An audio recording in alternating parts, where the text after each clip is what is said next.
അതായത് പാട്ടസമയം കഴിഞ്ഞതിന് ശേഷവും മൾട്ടിനാഷണൽ കോർപ്പറേറ്റ് കമ്പനികൾ കൈവശം വെച്ചിരിക്കുന്ന സ്ഥലത്തിൻ്റെ അളവാണ് ഞാൻ പറഞ്ഞത് ഈ 5 ലക്ഷം ഏക്കർ എന്ന് പറയുന്നത്. എന്ത് നയങ്ങളുടെ അടിസ്ഥാനത്തിലാണ് അല്ലെങ്കിൽ UDFിൻ്റെ എന്ത് നയപരിപാടികളിൽ ആകൃഷ്ടയായിട്ടാണ് CK ജാനു UDFിൻ്റെ ഭാഗമായിട്ട് തീർന്നിട്ടുള്ളത്? തനിക്ക് ഏതെങ്കിലും ഒരു നിയോജക മണ്ഡലത്തിൽ നിന്ന് മത്സരിച്ച് MLA ആകാൻ സാധിക്കുമെന്നും അതിനെ തുടർന്ന് മന്ത്രിയാകാൻ സാധിക്കും എന്നൊക്കെയുള്ള ഒരു വലിയ പ്രതീക്ഷകളുടെ അടിസ്ഥാനത്തിലാണ് ഇവർ UDFിൽ ചേർന്നിട്ടുള്ളത്. അത് ആവശ്യപ്പെട്ടിരിക്കുന്ന സീറ്റ് ഏതൊക്കെയാണ്?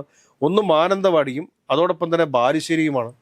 ഈ 2 സീറ്റുകൾക്കുള്ള എന്ത് അർഹതയാണ് എന്ന് അവരോട് ചോദിക്കുന്ന സമയത്ത് അവർ പറയുന്ന കാര്യം എന്താണെന്ന് വെച്ചാൽ അവരുടെ വരവോടുകൂടി ദളിത് വിഭാഗങ്ങളും ആദിവാസി വിഭാഗങ്ങളും കൂടുതലായിട്ട് കോൺഗ്രസിനോട് അടുത്തു എന്നാണ് അവർ പറയുന്നത്.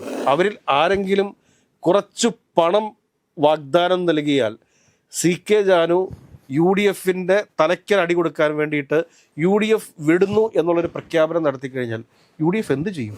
നമസ്കാരം. നമ്മളിപ്പോൾ കേട്ടോണ്ടിരിക്കുന്ന ഒരു വാർത്തയാണ് CK ജാനു UDFിലോട്ട് മാറിയത്. അവരുടെ ഒരു ചരിത്രം നോക്കുമ്പോൾ തന്നെ അവരൊരു നിലപാടില്ലാതെ ഇങ്ങനെ മാറി മാറി നടക്കുകയാണ്. ഇപ്പം എന്താണ് അവര് UDFിൽ തന്നെ തുടരുമോ? CK ജാനുവിനെ സംബന്ധിച്ചിട്ട് നമ്മൾ പരിശോധിക്കേണ്ട ഒരു വിഷയം എന്താണെന്ന് വെച്ചാൽ 4 വർഷങ്ങൾക്ക് മുമ്പ് പ്രസീത അഴീക്കോട് ഇവരുടെ സന്തത സഹചാരിയായിരുന്നു. അന്ന് പ്രസീത അഴീക്കോട് പുറത്തുവിട്ട ഒരു വാർത്തയുണ്ട്, അല്ലെങ്കിൽ ഒരു വോയിസ് ക്ലിപ്പുണ്ട്. അത് K സുരേന്ദ്രൻ, അന്നത്തെ BJPയുടെ സംസ്ഥാന അധ്യക്ഷനായിട്ടുള്ള ശ്രീ K സുരേന്ദ്രനുമായിട്ടുള്ളൊരു സംഭാഷണമാണ്.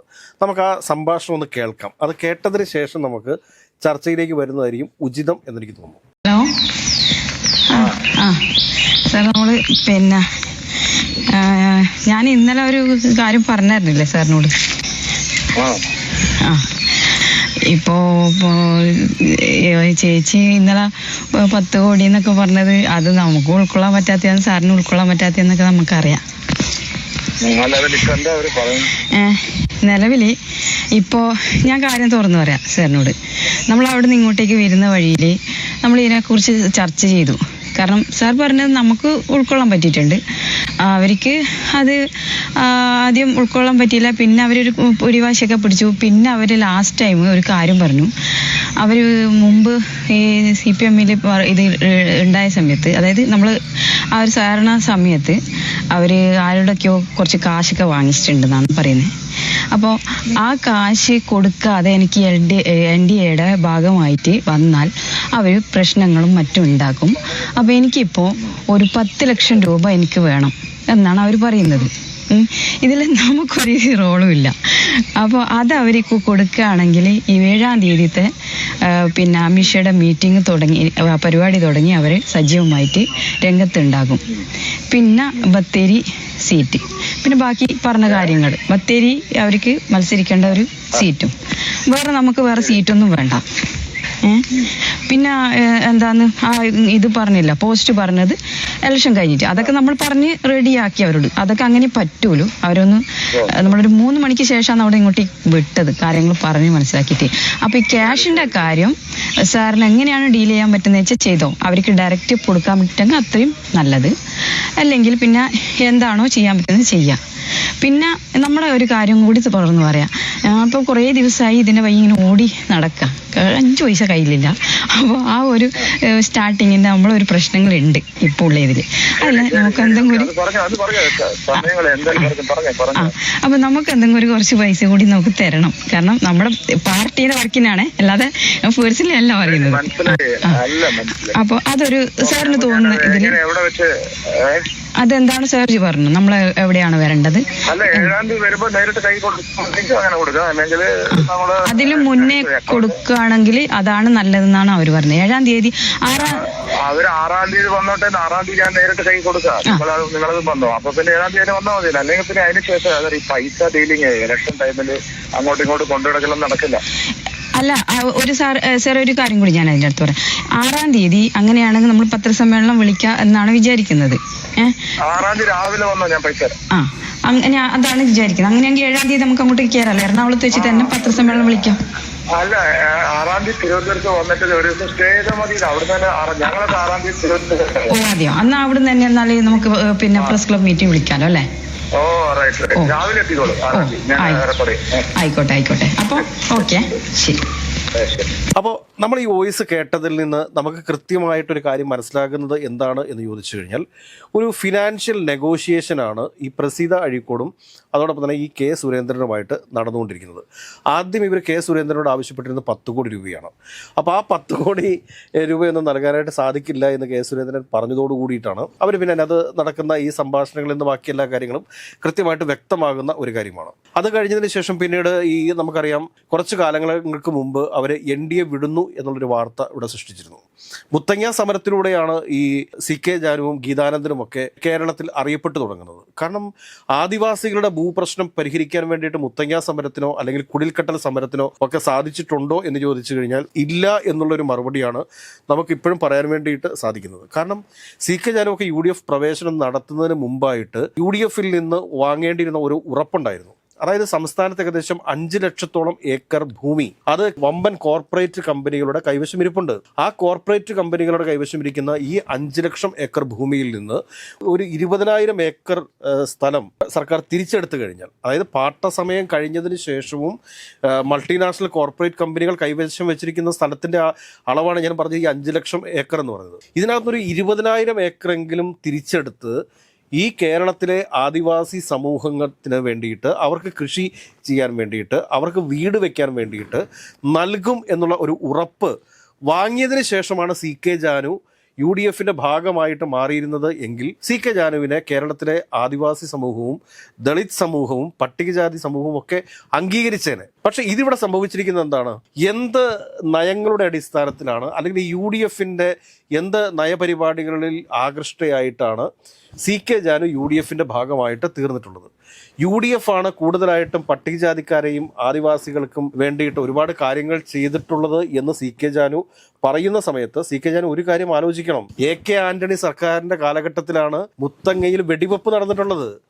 അതൊക്കെ CK ജാനു മറന്നതിന് ശേഷം ഒരു സുപ്രഭാതത്തിൽ പെട്ടെന്ന് വന്നിട്ട് UDF സർക്കാരാണ് കൂടുതലായിട്ട് ആദിവാസികൾക്ക് വേണ്ടിയിട്ടുള്ള ക്ഷേമകാര്യങ്ങൾ ചെയ്തത് എന്ന് പറഞ്ഞുകൊണ്ട് UDFലേക്ക് പോകുന്നതിൽ ഒരാത്മാർത്ഥതയും ഇല്ല എന്ന് വേണം നമ്മൾ മനസ്സിലാക്കാനായിട്ട്. എനിക്കിപ്പോൾ ഏറ്റവും കൂടുതൽ അവസാനം മനസ്സിലാക്കാൻ വേണ്ടിയിട്ട് സാധിച്ചിട്ടുള്ള ഒരു കാര്യം എന്താണെന്ന് ചോദിച്ചു കഴിഞ്ഞാൽ UDFൽ നിന്ന് യാതൊരു തരത്തിലുള്ള സാമ്പത്തിക നേട്ടങ്ങളും ഉണ്ടാക്കാനായിട്ട് CK ജാനുവിന് സാധിക്കും എന്നെനിക്ക് തോന്നുന്നില്ല. അതുകൂടാണ്ട് തന്നെ CK ജാനു ഈ ത്രിതല പഞ്ചായത്ത് തെരഞ്ഞെടുപ്പ് കഴിഞ്ഞതിന് ശേഷം എടുത്ത ഒരു തീരുമാനം എന്ന് പറഞ്ഞു കഴിഞ്ഞാൽ വളരെ വലിയ രീതിയിലുള്ളൊരു ഭരണവിരുദ്ധ വികാരം സംസ്ഥാനത്ത് നിലനിൽക്കുന്നുണ്ട് എന്നും അതുകൊണ്ട് തന്നെ 2026 നടക്കാൻ പോകുന്ന നിയമസഭാ തെരഞ്ഞെടുപ്പിൽ UDF വളരെ വലിയൊരു ഭൂരിപക്ഷത്തോടുകൂടി വിജയിച്ച് അധികാരത്തിലെത്തുമെന്നും തനിക്ക് ഏതെങ്കിലും ഒരു നിയോജക മണ്ഡലത്തിൽ നിന്ന് മത്സരിച്ച് MLA ആകാൻ സാധിക്കുമെന്നും അതിനെ തുടർന്ന് മന്ത്രിയാകാൻ സാധിക്കും എന്നൊക്കെയുള്ള ഒരു വലിയ പ്രതീക്ഷകളുടെ അടിസ്ഥാനത്തിലാണ് ഇവർ UDFൽ ചേർന്നിട്ടുള്ളത്. അതല്ലെങ്കിൽ UDFന് മുമ്പിൽ ഏതെങ്കിലും ഒരു നിർദ്ദേശം വെച്ചതിന് ശേഷം ആ നിർദ്ദേശം അംഗീകരിച്ച് അതിന്റെ അടിസ്ഥാനത്തിലൊന്നുമല്ല CK ജാനു UDFന്റെ ഭാഗമായിട്ട് മാറിയിട്ടുള്ളത് എന്ന് വേണം നമ്മൾ മനസ്സിലാക്കാനായിട്ട്. അത് PV അൻവറും അങ്ങനെ തന്നെയാണ് എന്ന് വേണം നമ്മൾ മനസ്സിലാക്കാനായിട്ട്. അപ്പൊ ഇവിടെ വരുന്ന പ്രധാനപ്പെട്ട ഒരു ചോദ്യം എന്താണ് എന്ന് ചോദിച്ചു കഴിഞ്ഞാൽ CK ജാനു ഇനി ഈ വരുന്ന നിയമസഭാ തെരഞ്ഞെടുപ്പിൽ മത്സരിക്കുമോ ഇല്ലയോ എന്നുള്ളതായിരുന്നു. കഴിഞ്ഞ ദിവസം അവരതിനുള്ള ഉത്തരവ് നൽകിയിട്ടുണ്ട്. അവർക്ക് 2 സീറ്റാണ് അവർ ആവശ്യപ്പെട്ടിരിക്കുന്നത്. അത് ആവശ്യപ്പെട്ടിരിക്കുന്ന സീറ്റ് ഏതൊക്കെയാണ്? ഒന്ന് മാനന്തവാടിയും അതോടൊപ്പം തന്നെ ബാലുശ്ശേരിയുമാണ്. ഈ 2 സീറ്റുകൾക്കുള്ള എന്ത് അർഹതയാണ് എന്ന് അവരോട് ചോദിക്കുന്ന സമയത്ത് അവർ പറയുന്ന കാര്യം എന്താണെന്ന് വെച്ചാൽ അവരുടെ വരവോടുകൂടി ദളിത് വിഭാഗങ്ങളും ആദിവാസി വിഭാഗങ്ങളും കൂടുതലായിട്ട് കോൺഗ്രസിനോട് അടുത്തു എന്നാണ് അവർ പറയുന്നത്. ഇവരിത് ഏത് ലോകത്തിരുന്നാണ് പറയുന്നത് എന്ന് നമുക്ക് മനസ്സിലാവുന്നില്ല. കാരണം ഈ 2 സീറ്റ് ബാലുശ്ശേരിയും അതോടൊപ്പം തന്നെ മാനന്തവാടിയും വിട്ടുകൊടുക്കാനായിട്ട് കോൺഗ്രസിനെ കൊണ്ട് സാധിക്കുമോ? ഒരു കാരണവശാലും അവിടെ സാധിക്കത്തില്ല. കാരണം മാനന്തവാടിയിൽ PK ജയലക്ഷ്മി അല്ലെങ്കിൽ മഞ്ജുക്കുട്ടനുമാണ് മത്സരിക്കാൻ വേണ്ടി പോകുന്നത്. PK ജയലക്ഷ്മിക്ക് സാധ്യതകൾ വളരെ കുറവാണ്. അവിടെ മഞ്ജുക്കുട്ടൻ എന്ന് പറയുന്ന ആദിവാസി വിഭാഗത്തിൽപ്പെട്ടിട്ടുള്ള യൂത്ത് കോൺഗ്രസിന്റെ നേതാവ്, അതല്ലെങ്കിൽ പഴയ KSUവിന് വേണ്ടിയിട്ട് ഒരുപാട് സമര പോരാട്ടങ്ങൾ നടത്തിയിട്ടുള്ള മഞ്ജുക്കുട്ടനാണ് മാനന്തവാടിയിൽ മത്സരിക്കാൻ വേണ്ടി പോകുന്നത്. ആ മത്സരത്തിന് വേണ്ടിയിട്ടുള്ള ചിത്രം ഏകദേശം അദ്ദേഹത്തിന്റെ സ്ഥാനാർത്ഥിത്വം ഉറപ്പിച്ചിട്ടൊക്കെ ഇരിക്കുന്ന ഒരു സാഹചര്യത്തിൽ അവിടെ നിന്ന് ആ KSUവിൻ്റെ പോരാളിയെ മാറ്റി നിർത്തിയിട്ട് അവിടെ അല്ലെങ്കിൽ ആ യൂത്ത് കോൺഗ്രസിൻ്റെ പോരാളിയെ മാറ്റി നിർത്തിയിട്ട് അവിടെ CK ജാനുവിനെ മത്സരിപ്പിക്കുന്ന ഒരു തീരുമാനം UDF എടുത്തു കഴിഞ്ഞാൽ UDFന് കേരളത്തിൽ നഷ്ടപ്പെടാൻ പോകുന്ന ആദ്യത്തെ സീറ്റ്, അതായത് ഇപ്പോഴത് LDFന്റെ കൈവശമാണ് ഇരിക്കുന്നത്, അല്ലെങ്കിൽ തിരിച്ചു പിടിക്കാൻ സാധിക്കും എന്ന് പ്രതീക്ഷയുള്ള മാനന്തവാടി എന്നുള്ള സീറ്റായിരിക്കും UDFന് 2026 തെരഞ്ഞെടുപ്പിൽ ആദ്യമായിട്ട് നഷ്ടപ്പെടാൻ വേണ്ടി പോകുന്നത്. പിന്നെ ബാലുശ്ശേരിയൊക്കെ വേണമെങ്കിൽ ഒരു പരീക്ഷണത്തിന് വേണ്ടിയിട്ട് UDFന് വേണമെങ്കിൽ വിട്ടുകൊടുക്കാവുന്നതേ ഉള്ളൂ CK ജാനുവിന്. പക്ഷെ അതിനപ്പുറത്തേക്ക് വയനാടുകാരിയായിട്ടുള്ള CK ജാനു മാനന്തവാടിക്ക് വേണ്ടിയിട്ട് കിടന്ന് പിടിവാശി പിടിച്ചു കഴിഞ്ഞാൽ എന്ത് സംഭവിക്കുമെന്ന് ചോദിച്ചു കഴിഞ്ഞാൽ ഏറ്റവും ഒടുവിൽ ഇലക്ഷനോട് അടുക്കുന്നതിന് തൊട്ടടുത്ത ദിവസങ്ങളിൽ BJP പോലെയുള്ള ഏതെങ്കിലും ഒരു സംഘപരിവാർ രാഷ്ട്രീയ പ്രസ്ഥാനങ്ങൾ, ഇപ്പോൾ ഹാം മാതിരിയുള്ള ഒരുപാട് പാർട്ടികൾ കേരളത്തിലേക്ക് പുതുതായിട്ട് വന്നിട്ടുണ്ട് NDAയുടെ ഘടകകക്ഷികളായിട്ട്. അവരിൽ ആരെങ്കിലും കുറച്ചു പണം വാഗ്ദാനം നൽകിയാൽ CK ജാനു UDFന്റെ തലയ്ക്കൽ അടി കൊടുക്കാൻ വേണ്ടിയിട്ട് UDF വിടുന്നു എന്നുള്ളൊരു പ്രഖ്യാപനം നടത്തി കഴിഞ്ഞാൽ UDF എന്ത് ചെയ്യും? UDFന്റെ അവസ്ഥ എന്തായിരിക്കും? ഇവർ കഴിഞ്ഞ 10 വർഷമായിട്ട് UDFന്റെ ഒരു 7 അയൽപക്കത്ത് പോലും ഇല്ല. PV അൻവർ പിന്നെ കഴിഞ്ഞ 2 വർഷമായിട്ട് ഇടതുപക്ഷത്തിനെതിരെ പോരാട്ടം നടത്തിയതിന് ശേഷമാണ് UDFന്റെ അസോസിയേറ്റ് മെമ്പറായിട്ട് ചേർന്നത് എന്ന് നമുക്ക് കരുതാം. പക്ഷേ CK ജാനു കഴിഞ്ഞ 10 വർഷമായിട്ട് വീട്ടിൽ കിടന്ന് ഉറങ്ങുമായിരുന്നല്ലേ? അതിനിടയിൽ ആകപ്പാടെ 2021 തെരഞ്ഞെടുപ്പിന്റെ സമയത്ത് BJPയുടെ ഭാഗമായിട്ട് നിന്നുകൊണ്ട് പൈസയ്ക്ക് വേണ്ടി നെഗോഷിയേറ്റ് ചെയ്തു എന്നുള്ളതല്ലാതെ അതിനപ്പുറത്തുള്ള ഒരു രാഷ്ട്രീയ പ്രവർത്തനവും കഴിഞ്ഞ കുറേ നാളുകളായിട്ട് CK ജാനു കേരളത്തിൽ നടത്തിയിട്ടില്ല എന്നുള്ളൊരു സത്യമായിട്ട് ഇവിടെ വരുന്ന സാഹചര്യത്തിൽ CK ജാനുവിനെ എന്തടിസ്ഥാനത്തിൽ UDFന് വിശ്വസിക്കാൻ സാധിക്കും എന്നുള്ളത് വളരെ വലിയൊരു ചോദ്യമാണ്. അതുകൊണ്ട് തന്നെ CK ജാനു UDFനെ ഏതെങ്കിലും തരത്തിൽ പറ്റിക്കുമോ എന്ന് ചോദിച്ചു കഴിഞ്ഞാൽ നമുക്ക് തള്ളിക്കളയാൻ വേണ്ടി സാധിക്കത്തില്ല. CK ജാനു ഒരു പക്ഷേ UDFനെ പറ്റിക്കാനായിട്ടുള്ള സർവ്വ സാധ്യതകളുമുണ്ട്. കരുതലോടെ UDF നേതൃത്വം മുമ്പോട്ട് നീങ്ങാതെ വന്നു കഴിഞ്ഞാൽ UDF തീർത്തിരിക്കുന്ന CK ജാനു എന്നുള്ള വിസ്മയം ഒരു വിസ്ഫോടനമായിട്ട് മാറാൻ സാധ്യതയുണ്ട് എന്ന് മാത്രമേ പറയാനുള്ളൂ.